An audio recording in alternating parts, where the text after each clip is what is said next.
Hi, hello, welcome back to my channel. ഇന്നും നല്ലൊരു അടിപൊളി റെസിപ്പി ആയിട്ടാണ് വന്നിട്ടുള്ളത്. ബീഫ് മന്തിയുടെ റെസിപ്പിയാണ് ഇന്ന് കാണിക്കുന്നത്. നല്ല സിമ്പിളും നല്ല ടേസ്റ്റി ആയിട്ടുള്ള റെസിപ്പിയാണ്. നമുക്ക് ചിക്കൻ മന്തിയേക്കാളും നല്ല ടേസ്റ്റി ആയിട്ട് നല്ല എളുപ്പത്തിൽ റെഡിയാക്കി എടുക്കാൻ പറ്റിയ നല്ലൊരു റെസിപ്പിയാണ് പരിചയപ്പെടുത്തുന്നത്. വീഡിയോയിലോട്ട് പോകുന്നതിന് മുന്നേ വീഡിയോ ഒന്ന് ലൈക്ക് ചെയ്തിട്ട് കാണാം. വീഡിയോ ഇഷ്ടമായിട്ടുണ്ടെങ്കിൽ ചാനൽ മറ്റ് മന്തി റെസിപ്പീസ് ഒക്കെ ഉണ്ട്, അതൊക്കെ ഒന്ന് കണ്ടു നോക്കുക. എന്നിട്ട് നിങ്ങളുടെ അഭിപ്രായം അറിയിക്കുക.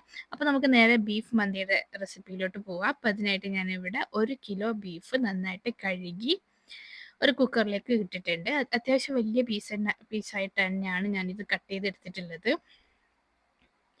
ഈ ഒരു രീതിക്കാണ് ഞാൻ ഈ ബീഫ് കട്ട് ചെയ്തെടുത്തിട്ടുള്ളത്. അപ്പോഴാണ് നമുക്ക് കാണാനും നല്ല ഭംഗി ഉണ്ടാവും.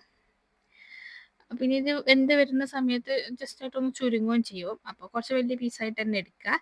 എന്നിട്ട് അതിലോട്ട് ഒരു വലിയ ക്യാപ്സിക്കവും പിന്നെ ഒരു സവാളയും കൂടി ചെറുതായിട്ട് ചോപ്പ് ചെയ്തിട്ട് ചേർത്ത് കൊടുക്കുന്നുണ്ട്. പിന്നെ ഇതിലോട്ട് വേണ്ടത് നമുക്ക് ക്യൂബ്സ് ആണ്. അപ്പോൾ ഞാനിവിടെ മാഗിയുടെ ചിക്കൻ ക്യൂബ്സ് ആണ് എടുത്തിട്ടുള്ളത്. ഇതിൻ്റെ ബീഫ് ക്യൂബ്സും കിട്ടും. അപ്പോൾ അത് കിട്ടുന്നവർ അതെടുക്കുക. അപ്പോൾ എനിക്കത് കിട്ടാത്തതുകൊണ്ട് ഞാനിവിടെ ചിക്കൻ ക്യൂബ്സ് തന്നെയാണ് യൂസ് ചെയ്തിട്ടുള്ളത്.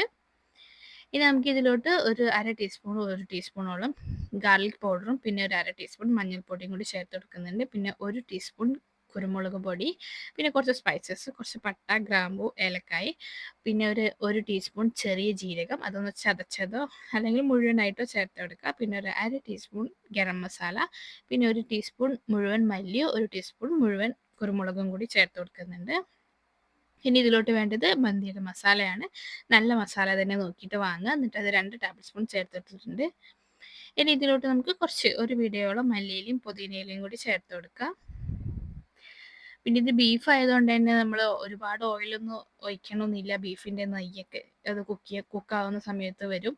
അപ്പോൾ ഞാനിവിടെ ഒരു 3-4 ടേബിൾ സ്പൂൺ നെയ്യും പിന്നെ ഒരു ടേബിൾ സ്പൂൺ വിനാഗിരിയും കൂടി ചേർത്ത് കൊടുത്തിട്ടുണ്ട്. എന്നിട്ട് ഇത് നന്നായിട്ട് നമുക്കൊന്ന് മിക്സാക്കി എടുക്കാം. അപ്പോൾ ഇത് നന്നായിട്ടൊന്ന് മിക്സാക്കി എടുത്ത ശേഷം ചുരുങ്ങിയത് ഒരു 1-2 മണിക്കൂറൊക്കെ ഒന്ന് റെസ്റ്റ് ചെയ്യാനായിട്ട് മാറ്റി വെക്കുക. അപ്പോഴേക്കും നമ്മുടെ ബീഫിലേക്ക് ഇതിൻ്റെ മസാലയൊക്കെ നന്നായിട്ട് ഇറങ്ങും. അതിനുശേഷം പിന്നെ നമുക്കിത് കുറച്ച് വെള്ളം ഒഴിച്ചിട്ടൊന്ന് വേവിച്ചെടുക്കാം. ഞാനിവിടെ 1/2 കപ്പ് വെള്ളം മാത്രമേ ചേർത്ത് കൊടുത്തിട്ടുള്ളൂ. ബീഫ് ആയതുകൊണ്ട് തന്നെ അത് കുക്കാകുന്ന സമയത്ത് അതിൽ വെള്ളം വരുമല്ലോ. ഇനി നമുക്ക് റൈസ് വേവിക്കാനായിട്ട് ഇതുപോലൊരു റൈസ് വേവിച്ച് ഊറ്റിയാണ് ചെയ്യുന്നത്. അപ്പോൾ കുറച്ചധികം തന്നെ വെള്ളം വെച്ചിട്ട് അതിലോട്ട് കുറച്ച് സ്പൈസസ് ഇട്ട് കൊടുക്കുന്നുണ്ട്. പിന്നെ അതിലോട്ട് ഉപ്പും ഡ്രൈ ലെമണൊക്കെ ചേർത്ത് കൊടുക്കുക. പിന്നെ ഞാനിവിടെ 1 ടേബിൾ സ്പൂൺ മന്തി മസാല ചേർക്കുന്നുണ്ട്. അതിന് പകരം നിങ്ങൾക്ക് മാഗി ക്യൂബ് ചേർത്ത് കൊടുക്കുക. പിന്നെ ഞാനൊരു 1/4 കപ്പിലും കുറവായിട്ട് ബീഫ് വേവിച്ച വെള്ളം കൂടി ചേർത്ത് കൊടുത്തിട്ടുണ്ട്. അത് ഓപ്ഷണലാണ്. ചേർത്ത് കൊടുക്കുകയാണെങ്കിൽ നമ്മുടെ റൈസിനും കൂടി ബീഫിൻ്റെ ഫ്ലേവർ വരുമ്പോൾ നല്ല അടിപൊളി ടേസ്റ്റ് ആയിരിക്കും.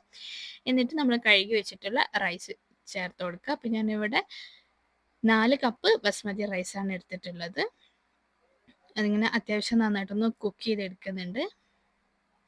ഇത് നന്നായിട്ടൊന്ന് കുക്കായി വന്നിട്ടുണ്ട്. ഒരുപാട് കുക്കായിട്ട് വെന്തുടഞ്ഞു പോകരുത്. ഒരു 90% ഒക്കെ കുക്കാക്കി എടുക്കുക.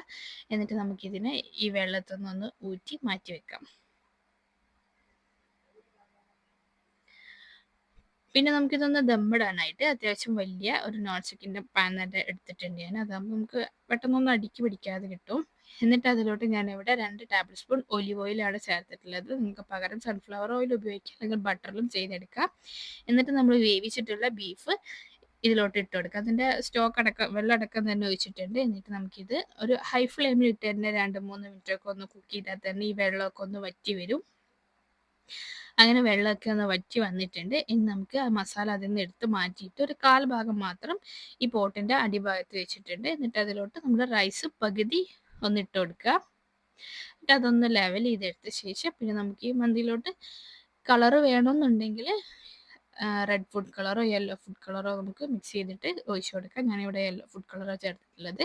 പിന്നെ നമ്മുടെ നമ്മൾ എടുത്ത് വെച്ചിട്ടുള്ള മസാലയില്ലേ ബീഫിൻ്റെ, അത് കുറച്ച് ഇതിലോട്ട് ചേർത്ത് കൊടുക്കുക. 2-3 പീസൊക്കെ വെച്ചിട്ടുണ്ട്.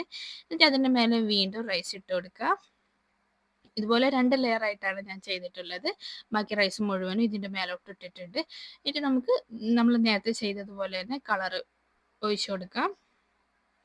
പിന്നെ നമ്മൾ എടുത്ത് വെച്ചിട്ടുള്ള മസാല മുഴുവനായിട്ട് ഇതിൻ്റെ മേലെ ഇട്ട് കൊടുക്കുക. അപ്പം ഇതിൽ വെള്ളമൊക്കെ ഗ്രേവിയൊക്കെ നമ്മൾ വറ്റിച്ചെടുത്തത് കൊണ്ട് തന്നെ അധികമായിട്ടൊന്നും ഉണ്ടാവില്ല. പിന്നെ ഇതുപോലെ കുറച്ച് എടുത്തിട്ടുണ്ട്. പിന്നെ ബീഫ് അപ്പോൾ അടിയിലും മേലെയും ബീഫ് വെക്കുന്ന സമയത്ത് നമ്മളിത് ദമ്മിടുന്ന സമയത്ത് ബീഫിൻ്റെ ഫ്ലേവറൊക്കെ റൈസിൽ ഒന്നുകൂടി ഒന്ന് ഇറങ്ങി കിട്ടും. അപ്പോൾ ഇതുപോലെ ബീഫൊക്കെ ഒന്ന് സെറ്റാക്കി വെച്ചിട്ടുണ്ട്.